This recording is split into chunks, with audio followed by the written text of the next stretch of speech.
Hi, I'm Ashley. I'm Jen. And I'm Sarah, and we are Unabridged, the podcast where teachers take on books. Join us each week for bookish episodes and check out our website, unabridgedpod.com, where you can find lots of new bookish content every week. Find us on Instagram, Facebook, and Twitter at unabridgedpod and message us there or see our website to get plugged into the Unabridged community. You want opinions about books? We've got them.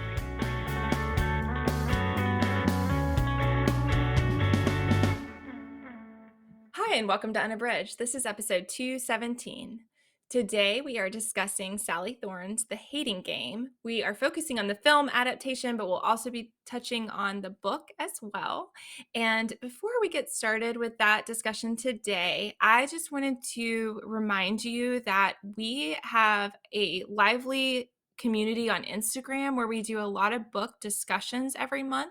We do this in the form of both book club discussions and buddy read discussions. So a lot of you are already there, but we wanted to mention it in case you are listening and haven't plugged in there. We have chats and we discuss them in Instagram. So if you're unfamiliar with that, feel free to message us and we can kind of let you know how it works. But we are on Instagram at unabridgedpod. You can always just message us. We post every month when those discussions are happening. They often are on Mondays at 8 Eastern Standard Time in the evening. And we discuss both our book clubs each month and also a young adult buddy read pick. Before we get into our discussion of the film, we want to share our bookish check-in. Jen, what are you reading?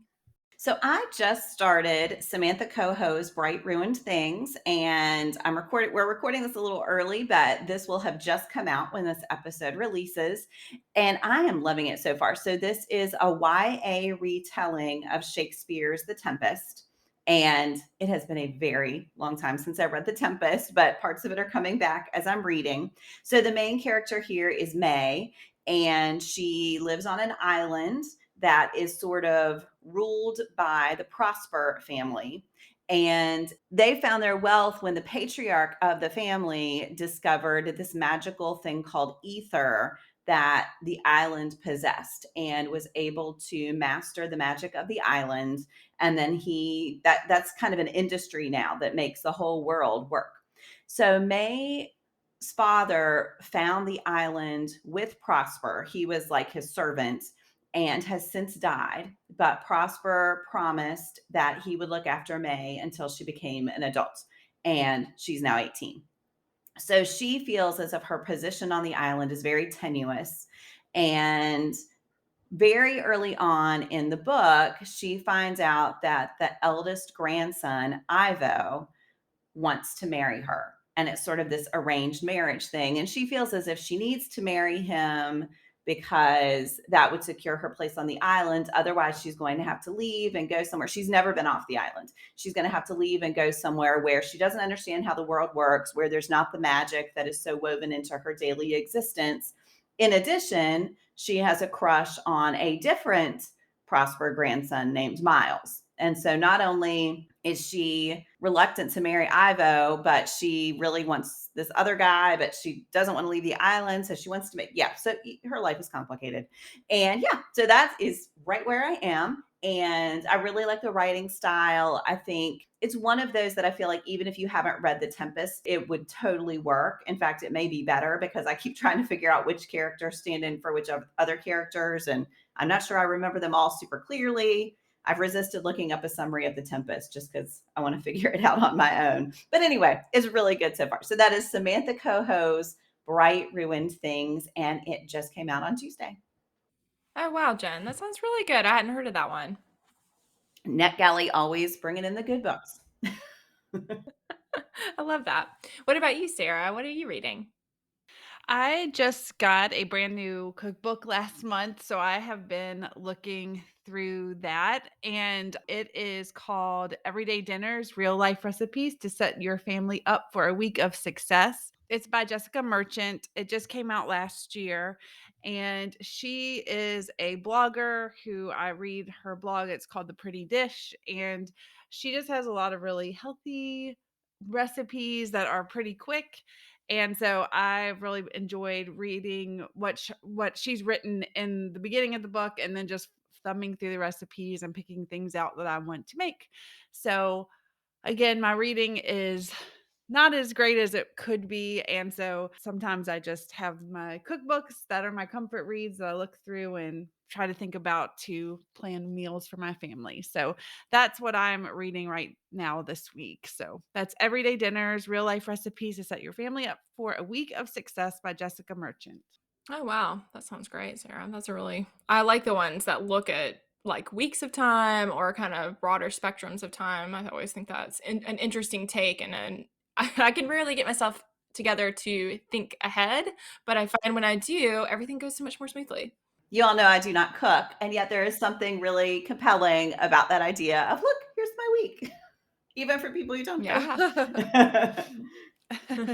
Ashley, what are you reading? So I just started our buddy read for this month. This is Amiko Jean's Tokyo Ever After. And I have been so excited to read this one. And I know Sarah read it a Mhm. while ago, right, Yes, Sarah? I think yes. you read it first, and then we're telling us how great it was. And so I'm really excited to read it. And speaking of our buddy reads, this chat happens on the 21st of this month. So you still can join in if you want, and you can just message us, like I was saying in the beginning. You can just message us at Unabridged Pod, and we would be happy to have you join. I'm listening to this one, and I have only gotten through just a tiny little bit of it so far, but I am totally captivated. This focuses on Izumi Tanaka, and she lives in like in Northern California. It's a predominantly white area, and she feels kind of isolated. For example, she goes by Izzy instead of Izumi because she feels like that's like easier for people to say. And so she definitely has this feeling of feeling like she's a bit of an outsider, also wanting to blend in. And her whole life, it's just been her and her mom, and they are very close to each other, but she knows nothing about her father.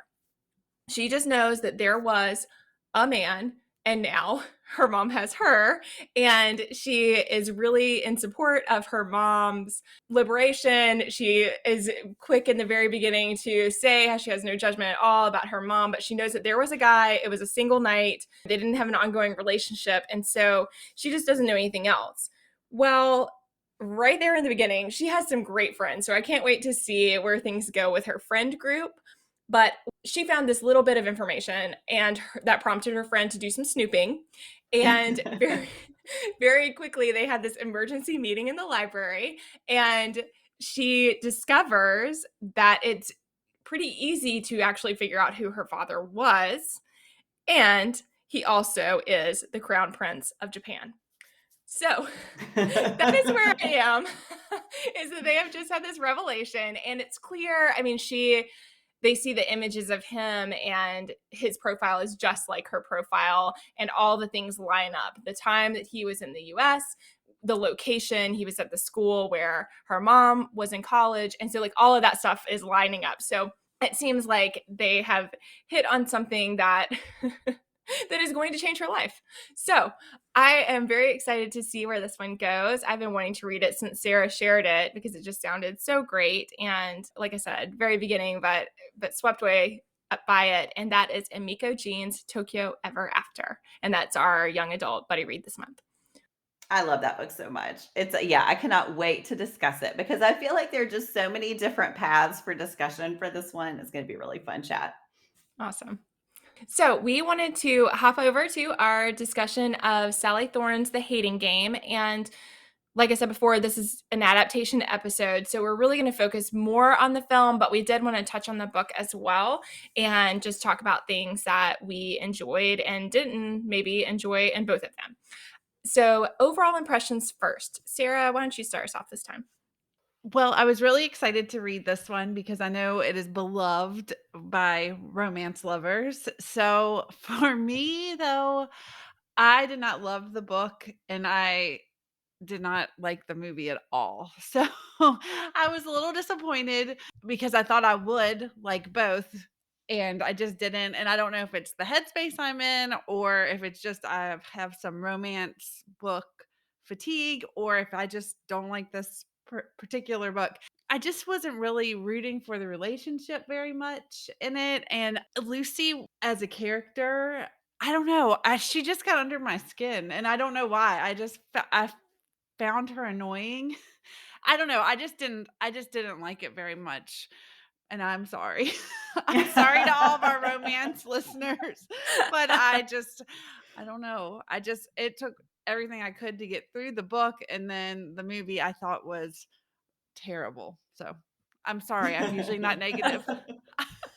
Well, there you go, folks. Jen, what about you? Well, I'm just going to do a complete turn here. Okay, so I will say, I know there are people out there who do not love this book. And so I feel like, Sarah, you are speaking to their hearts.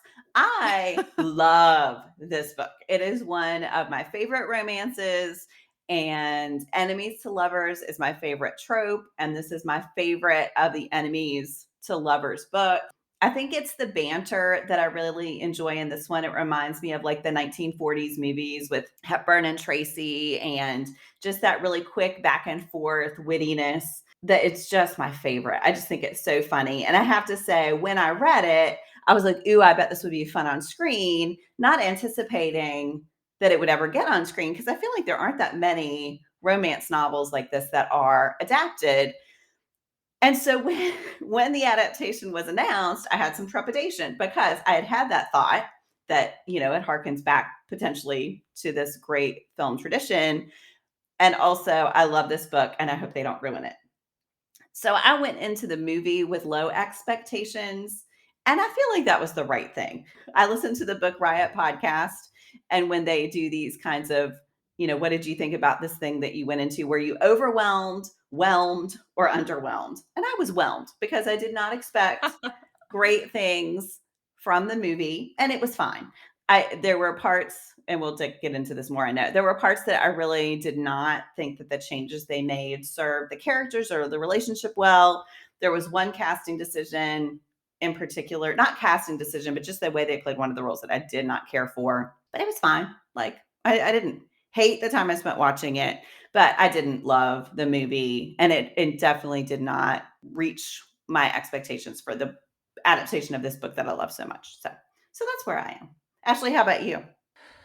Well, I thought we did not discuss this ahead of time, and I thought I would be totally alone here, but it was not my cup of tea. And so I don't want to, go too in depth, but I will just say that the book did not work for me. And part of that is because I think I had tremendous expectations. I knew Jen loved it. I knew some other romance readers whose opinions I often align with love it. And so I think that I was expecting to love it. And it's funny to hear you say it too, Sarah, because when I first read it, I thought, oh, I must be in a bad space for this because I was just like really surprised that I didn't enjoy it. But the fact that you didn't either makes me think that, I think some of it is that there's high expectations at this point because a lot of people have absolutely loved it.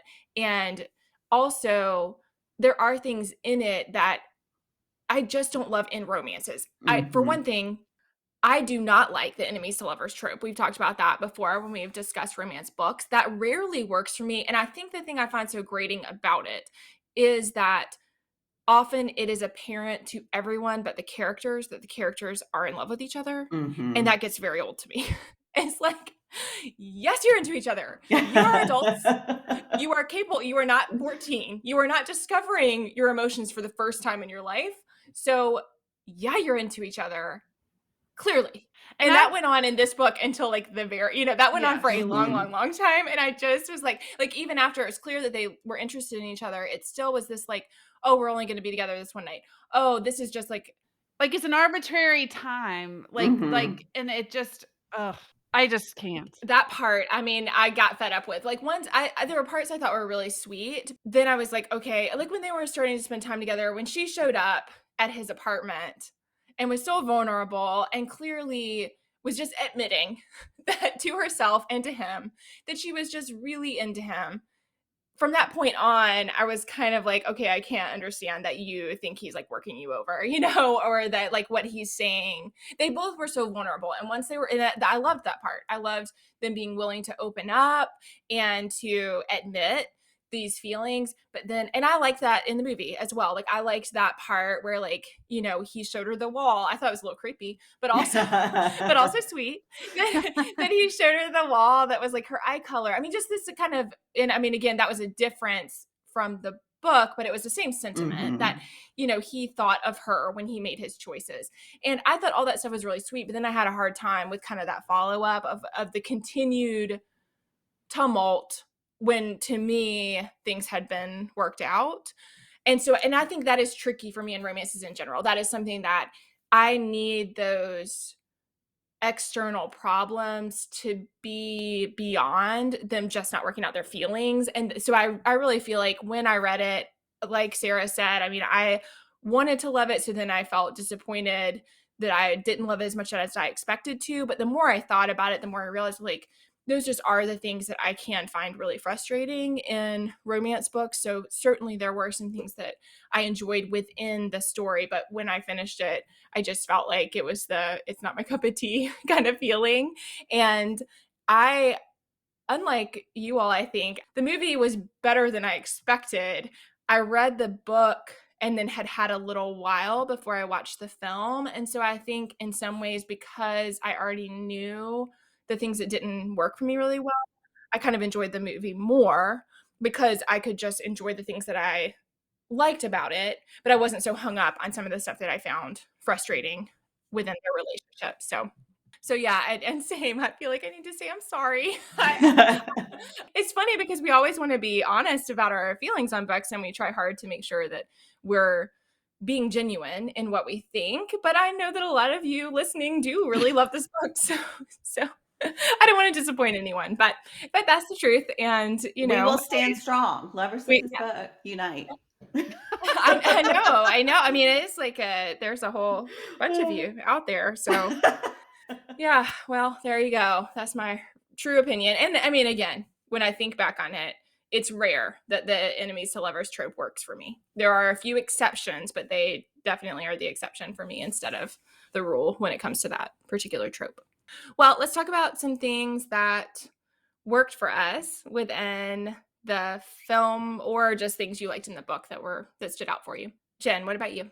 I really loved the setup at the office. I thought from the opening scene when they had everything set up as this mirror, and it was just really clever the way they played with that space, the office space in the scene.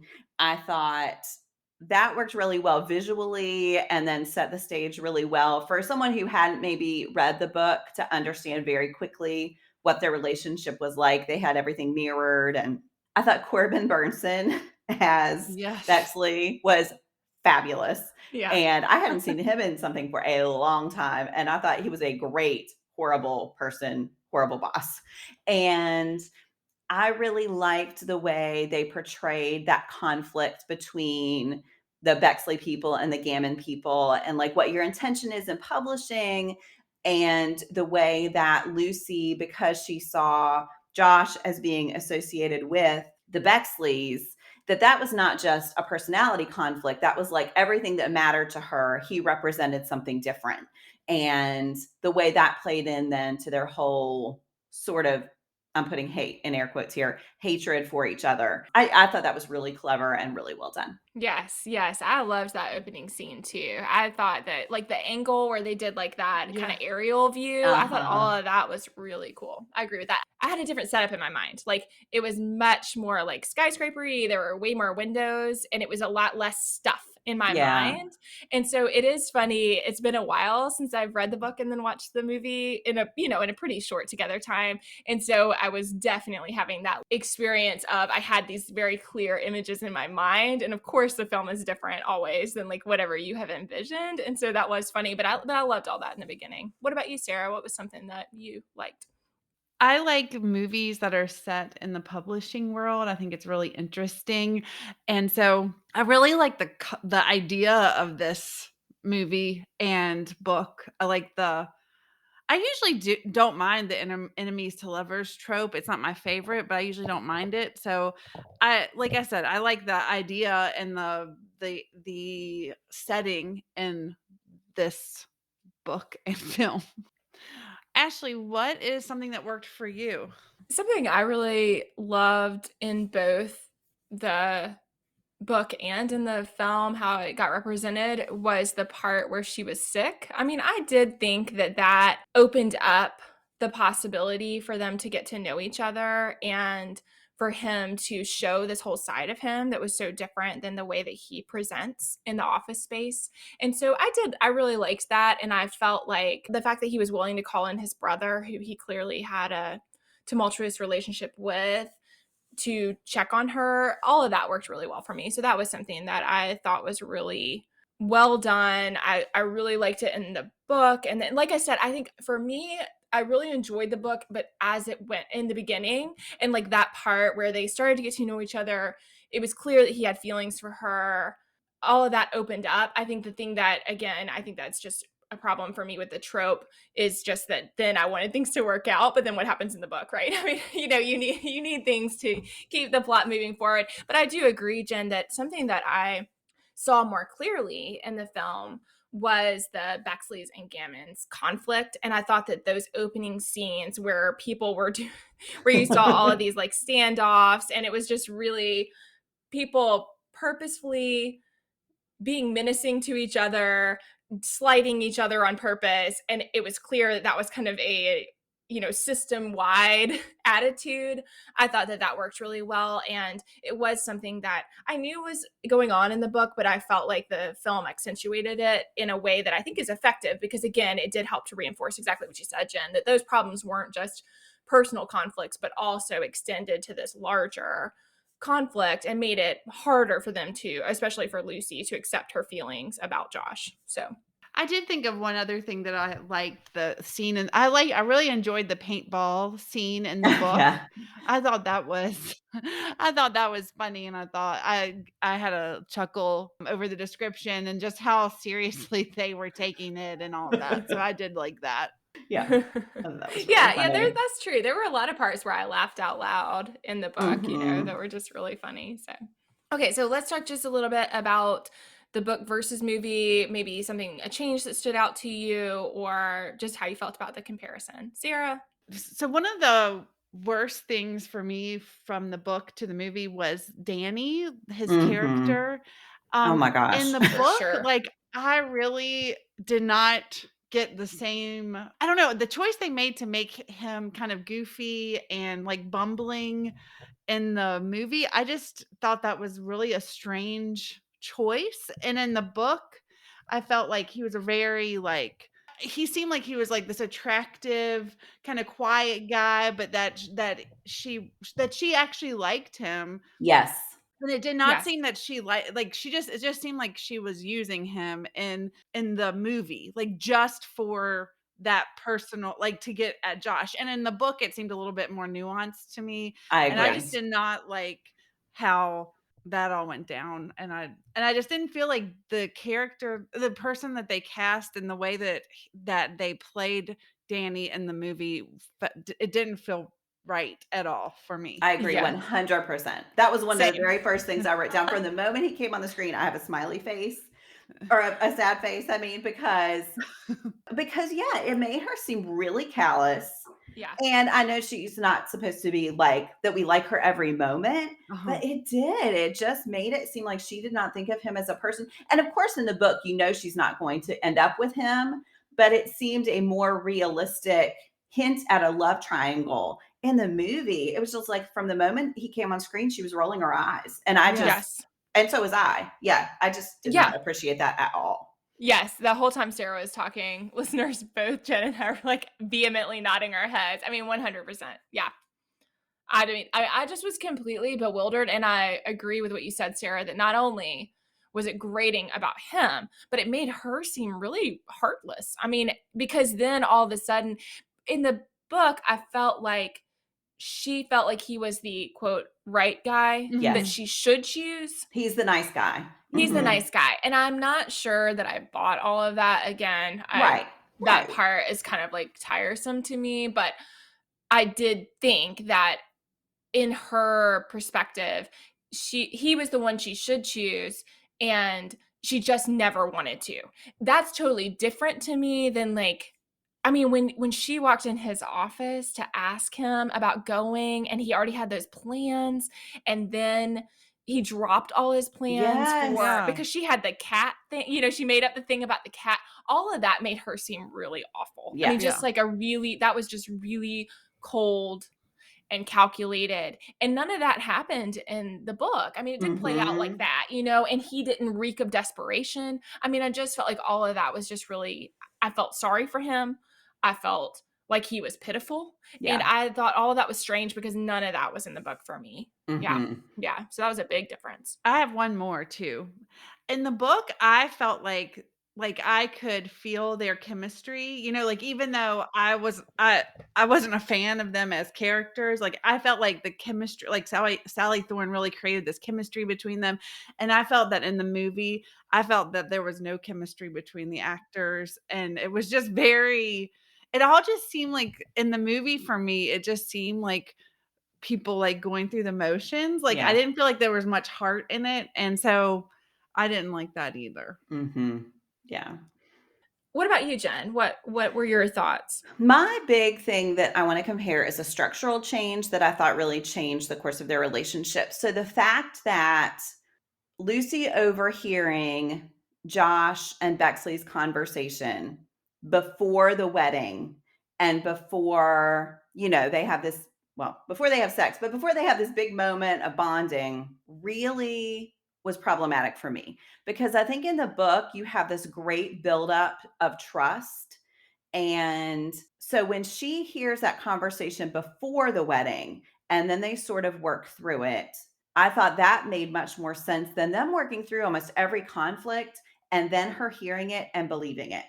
I just thought once they had worked through so many issues and really been vulnerable and she'd been there for him and she got over the fact that she was at a wedding for his ex-girlfriend way too quickly, in my opinion, in the movie. But anyway, Yeah. not that she was there, but that he had not told her. I thought that was really Right. unrealistic. But yeah, I thought that structural change made their relationship seem much, much weaker. And as if then they could be taken down by any small misunderstanding. Whereas in the book, I think you see them work through so many different issues. So then it just seems a relationship that they've had to work at a little bit, which I liked. So yeah, that structural change, and I understand why they did it. Like I understand you can't have the slow build in a movie the way you do in a book, but I feel like they could have just flipped it. Yeah, I guess they wanted the big reveal in the office and that big scene at the end with everybody clapping, but I just from that point on, I just didn't I just did not love that.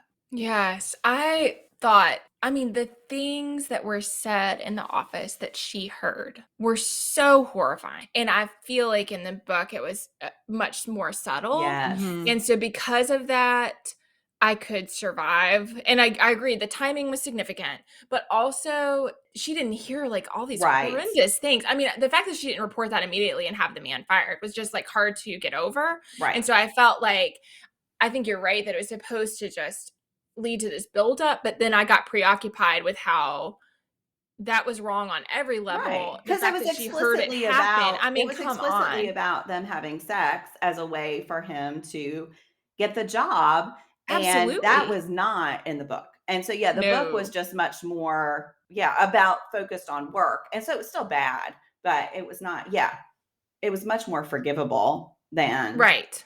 I agree with that as well. Yeah. Yeah, both that he didn't report it and that she didn't report it. I just couldn't get past that part. Mhm. Yeah. Mm. What about you, Ashley? There were a couple of things I did think were fun. I loved when she came in.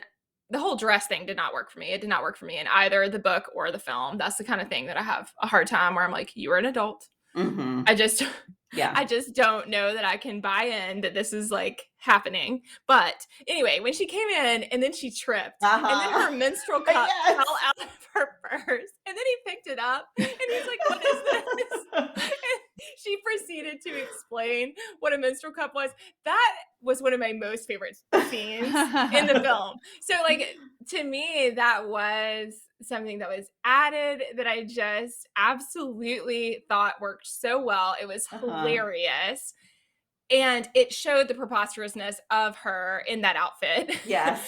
and and then her having to like live through it Mhm. basically. And but then like that the menstrual cup fell out and then they came back and they circled around to talking about that again. All of that I thought was awesome. So I absolutely loved that part and thought that it showed, both of them as humans and so that really worked for me. So yeah. Mhm. Yeah, I agree. I thought that scene was really funny. There some of the visual humor, the visual comedy Yeah. worked really, really well. I thought was funny. Yeah. Yeah, and that part worked better. I think I agree with what you said, Sarah, about the chemistry and stuff, that some of that did not work for me. So then I did enjoy the parts that were funnier. I liked both the bosses. I mean, I thought that their roles were, he's a total sleazebag, but I thought that both their roles worked well and suited the book. But I loved Helen. Yeah, Sakina Jaffrey. She was on another show and she's fabulous, but in that show she was like I think she was in House of Cards and she's like this super domineering, very strict, very power suit person, and so it was interesting to see her in this very different role. Yeah, I thought she was great. Yes. I thought she did a great job, and I also loved that was another change that I did think worked well, was, like, that commentary about how Lucy never asked and how she didn't speak up for herself and she didn't try. So I did feel like there were a couple of times that, again, in the book, Helen had admitted that she wanted to hold on to her because she loved what Lucy did, and that's why Yeah. she didn't wanna help her move on. But I thought there was more explicit commentary there about women not necessarily seeking out the promotions and doing all the hard work but not always advocating for themselves or trying to step up. And like that part also where when the guy comes in and they both are from Harvard and it's such like a boys club moment and Lucy is so left out of it, and the more she's left out, the more uncomfortable she feels. So then she does these things that further accentuate how, when she shoves that donut hole or whatever in her mouth. That was I just really thought it funny. was, again, visually like hilarious, but also accentuated the way that women are cut off from roles of power and opportunities to advance. And so I really liked that part too. That Can I I just felt say like there I'm was a gonna lot about that. pile on one more thing. I did not like the fact that Helen was in on Josh's manipulation of Lucy at the end because I thought that was so inconsistent with who her character was in supporting Lucy. And I just thought it was really condescending to think that she needed to feel that way to do a good job in her pitch. I did not care for that change at all.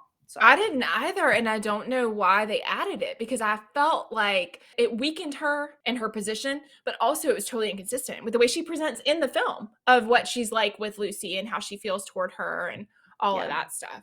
Yes. Yeah. And I also didn't like that Josh was the one who did the reveal. I didn't like anything about that in the end. I mean, I just was like, why does he get to announce Right. that she had the promotion? Why on earth? Yeah, I had a hard time with that too. Yeah, and it was just for that single moment of her feeling like he got the job and then realizing it was her, and then she had to feel grateful to him for I Right, didn't love that it. was exactly it. Was, and again, I thought that that undermined this message that I was trying to point out here. Right, I'm trying to, sorry. I went the other that's okay. direction. I think, I try to think about like what the things were that worked for me, even in something that I didn't necessarily love. Right. But I did feel like that messaging of, if the point is supposed to be about Lucy coming to empower herself and to recognize that she Mhm. is worthy of high power Right. positions, then why on earth is Josh the one who announces it? And then yeah, I felt like there was this idea that like she should be grateful to him, as if to suggest that he would have gotten it otherwise, which should Right. not be the message. I mean, Right. Right. I didn't feel like that was the message in the book. I think the message was supposed to be that he loved her, and because he loved her, he was going to find a different solution. It had nothing to do with the fact that he would have gotten the position Right. instead of her. Yeah. Right. And that part I thought was really shaky at the end because, again, I felt like that was kind of the message. Yeah. Mm. Mhm. I agree 100%. I will say, so I tried to find trivia on this movie and could find very little, but Robbie Amell was originally cast as Josh, and I don't know if y'all know who he is, but I wonder if that would have helped with the chemistry because I really like him in the things I've Who seen was him. it? Robbie Amell. You know that I'm useless on this, Jen. I So know, but of course I he's don't a know. good actor. Not that I didn't think that Austin Stowell or Sal, I didn't think he was bad. I thought it was more the two of them together, and so I was just like, I wonder. Yeah, and there were scenes that I think could have, if they had removed that like closet scene, Mhm. I think that would have been helpful because that did not help with the chemistry stuff. Yeah. Well, there we go, folks. We once we get the ball rolling here, I feel like we could say lots of things This has to been such a continue to journey. continue to critique here. But I think I'm gonna just ask you all, overall preference, book or film, and then we will share Give Me One. So, Jen, Book. what about you, Sarah? Book. Ashley, what about you? I think I kind of shared that earlier, but I would say film for me. And it's not that I absolutely loved it, but I think I had kind of worked out a lot of the things that I didn't love in the book. And so then that made it easier to enjoy the parts of the film that I felt like I shared that did work. So, well, there you go, folks. We have some opinions about this. We would love to hear what you think about the hating game. And if you loved the book and you watched the adaptation, we would love to hear about that as well, because I think that's really interesting. Or if you didn't love the book. If you didn't love the book and you did watch the adaptation, then we'd love to hear about both of those. Or if you just want to tell us what you thought about the book, that's all great. So you can always find us at Unabridged Pod. Today, we want to end with our Give Me One. And today's topic is a book your kids love. Sarah, what's your pick? My pick is a book that both of my kids adored and loved me to read aloud to them, and that is The Day the Crayons Quit by Drew Daywalt, and it is illustrated by Oliver Jeffers. My kids love that one too. Same. What about you, Jen? What's your pick? So I'm going to try to find out which book my kids would recommend you start with, but both of them are huge fans of Rick Riordan's, like all of the things, the graphic novels, the novels. They're super excited that Percy Jackson has been optioned for Disney Plus, and it's going to be a series on there. So yeah, Rick Riordan, and I'll find a place for you to start. How about you, Ashley? So one thing that's been super nice since we got back in the States is my kids, who had really moved to chapter books for quite a while before we left, is that they're back into picture books. And so that's been really, really fun to get back into those and enjoy them. And I just wanted to mention that if there's other parents, I was like thinking about purging all that stuff and sharing it with people because they weren't reading them, but we circled back. So I'm glad we still have them. And this one was gifted to us with a podcast from Macmillan Kids, and it's a pretty recent publication. So I wanted to share it because it is phenomenal. This is Nikki Nakayama, A Chef's Tale in 13 Bites. And it's by Debbie Machiko Florence and Jamie McCulloch. And it's illustrated by Yuko Jones. And this is the story of Nikki Nakayama, who is a real chef in California, and her journey to become a chef. And it is, like it says, it's told through 13 bites. And that's because kaiseki is a traditional Japanese cooking style that has 13 courses. And so it's just her journey of fusing her American heritage with her family's Japanese heritage, and just that journey to become a chef. And, you know, it's a predominantly male dominated field. And so it's really talking about her trying to find her way. And I mean, it is just beautiful. So I wanted to share that one because that one's been new. It's a relatively new publication. It's new to our family, and it is such a great book. So again, that's Nikki Nakayama's A Chef's Tale in 13 Bites. I read that one when we received it from Macmillan, and I just loved it. I couldn't wait for Ashley to get home back to the States so I could give it to her for her girls to read. Yes, it is. Just the illustrations are gorgeous, but also I think that it's such a beautiful journey of her finding her way and just like telling that story of trying to get people to take you seriously on what your dream is. So there's a lot about her as a child. Yes, it's just great. Well, listeners, like I said, we would love to hear what you thought about Sally Thorne's The Hating Game and or the adaptation. And you can let us know that at Unabridged Pod. And thanks so much for listening. Do you have comments or opinions about what you heard today? We'd love to hear them. You can find us on Instagram, Facebook, and Twitter at Unabridged Pod, or on the web at unabridgedpod.com for ways to support us. To get more involved, you can sign up for our newsletter, join a buddy read, or become an ambassador. Thanks for listening to Unabridged.